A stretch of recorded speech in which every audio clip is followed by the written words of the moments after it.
হাতে তৈয়বা দান করে রোগমুক্ত করেন। আমাদের মাঝে উপস্থিত হয়েছেন জনাব আব্দুল লতিফ শেখ, সহসভাপতি অত্র টুর্নামেন্টের। আমাদের মাঝে উপস্থিত হয়েছেন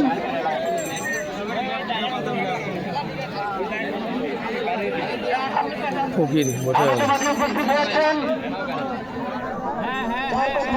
না বললেই নয়, যিনি মেধা ফকির ফকির সহযোগিতা করেছেন অধ্যক্ষ মৌলানা মোহাম্মদ আপনি কোন কে খেলা এ ফকির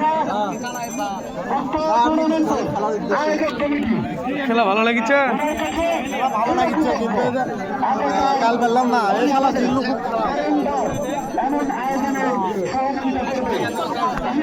আমি এটা লং ভিডিও করে নিলাম।